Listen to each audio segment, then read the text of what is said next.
cabdimaalig oo muuse coldoon waa taqanin wuxuu ku shaabadaysnaa samafale nin samafale abu ahaa oo ummadda aabbe iyo hooyo oo kale u ah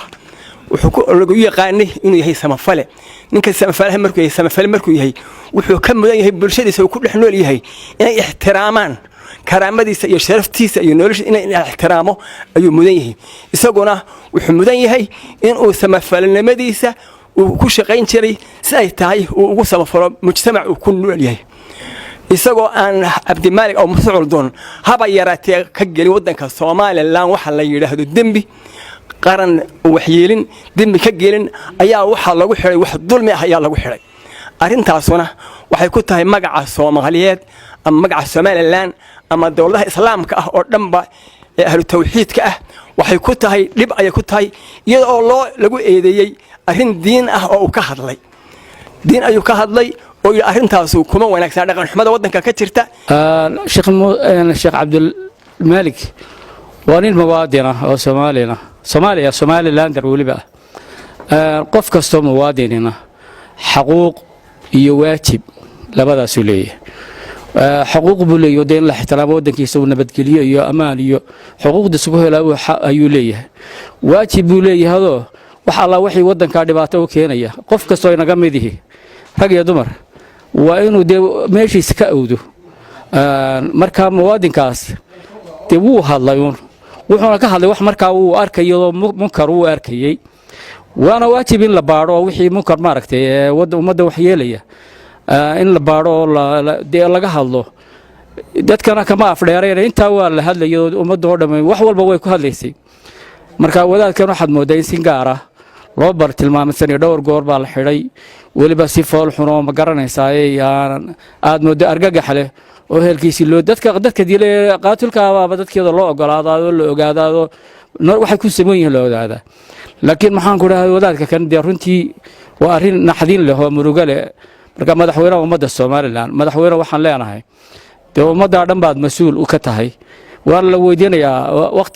waqti yar baan inoo wada haray dhamaanteen oo akhiraynu soconaa waxa weeyaan nooc kasta ummaddu leedahay mas'uul baad ka tahay waxaan ku leenahay arinta hoos u eeg oo ka codsanayna inaad arinta hoos u eegto oo ninka muwaadinka arintiisa aan maaragtay loo fiiriyo xuquuqdiisa la ilaaliyo bismillaah alxamdulillaah salaatu wassalaam ala rasuulillaah sallallahu alayhi wasallam ma ba'du baxda saxaafadda waan salaamayaa halkan waxaan koornayaa laba kelimo mid madaxweynahan codsi u dirayaa midna waxaan u dirayaa nin la yiraahdo cadami waxaan horeysiinayaa codsigayga madaxweynaha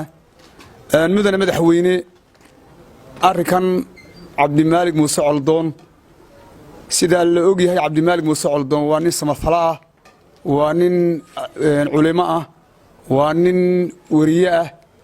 wax dembiya oo maanta cad oo uu ka galay dalka ma jirto cid gaar oo aflagaadeeyay madax iyo majo shacab midna ma aflagaadeyn waxa lagu xiray war halka dulmi baa ka soo socday dulmiga ah laga hortago buu yiri taasina waxay u muuqataa madaxweyne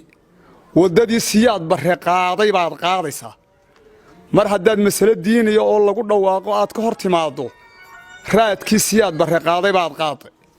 oo aad dadka ku xidho oo lagu joorgareeyo oo lagu aftuubo oo la bilaa maxkamad lagu kaxeeyo waa khalad cabdimaalig 10,000 oo indhahoodii weey 10,000 oo caamiya lugahoodii weey 10,000 oo waalan aqligoodii weey intaas oo makhluuqa oo Soomaaliland oo baahan ayuu walaalaha muxsiniinta wax u weydiinay xukuumadda iyo wasiirada iyo golayaasha midna ma ogeyn iyo shacabka mooyaan inta midna ma ogeyn dadkaas uu ahaa hooyo iyo aabe oo muxsiniinta wax u weydiinayay dadkii daaday kugu soo fakanaya waxaan ka codsanaynaa waxaanu nahay eheladii waxaanu nahay dadkiisii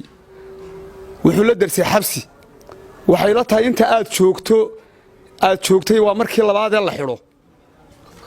waxaanu doonaynaa madaxweyne si islaamnimo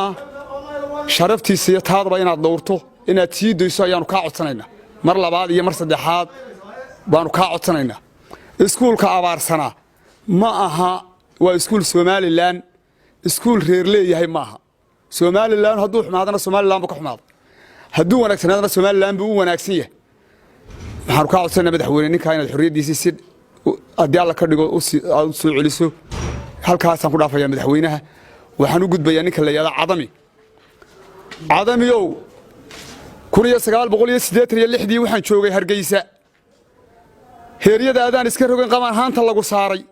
hadalba kuuma yaale maxaad gabay ka hooyaalin adigoo raadkii Morgan gurigaaga joogo ayaad maanta waxaa tiri waxaan dilayaa Cabdimaalik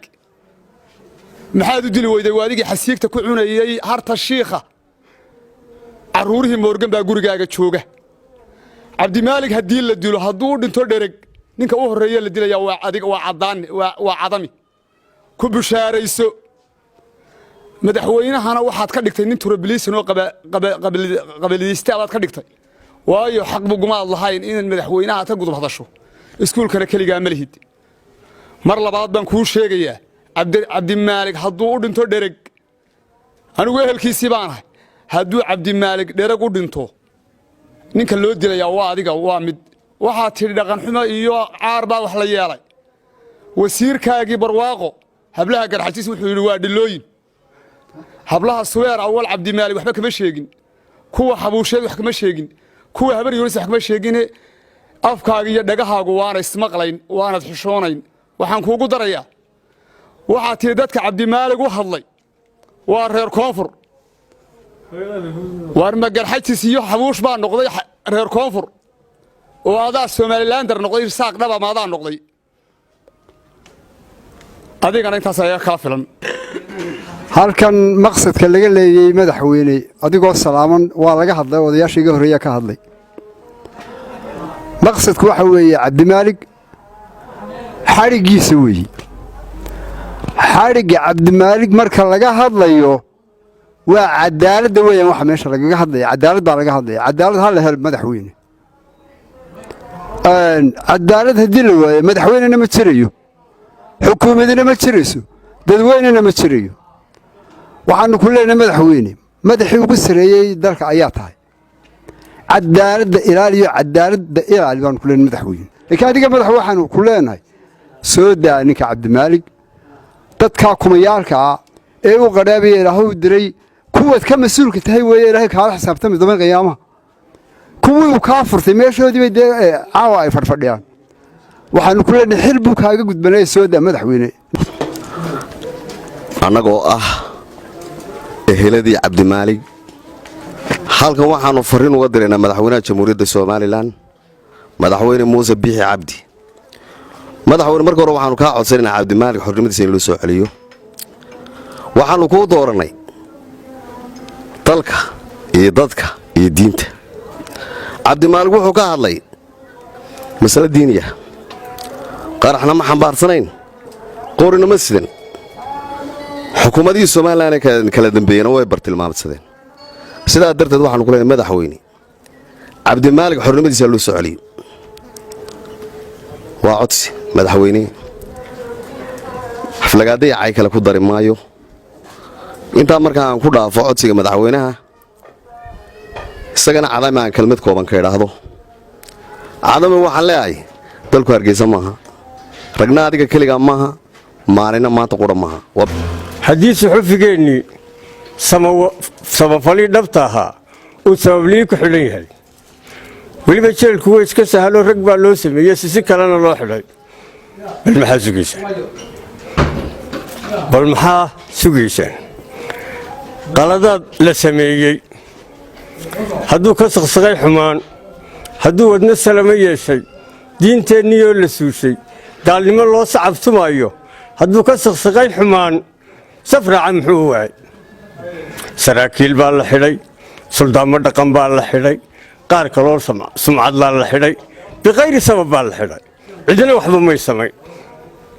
ninkii saxin badhi ku dhuuqay ninkii sidka dhalaya maalay ninkii saamigoo dhan haystay wanaaggu hadduu soliba waayo anoo safra daacayaa maxaa nabadowsitaa ama bacad madaxweynaha jamhuuriyadda Soomaaliland waxaanu ka codsanaynaa in Cabdimaalik Muuse Caldoon xorriyadiisa soo celiyo wuxuu ku xidhan yahay arrimo sharci darro waxaan intaasaan leeyahay madaxweynaha ninka la yiraahdo cadami ee Cabdimaalik hal dilo hal toogto wax lagu toogtona muu samayn laakiin hadduu caawa dhereg u dhinto adaa u maqani ogow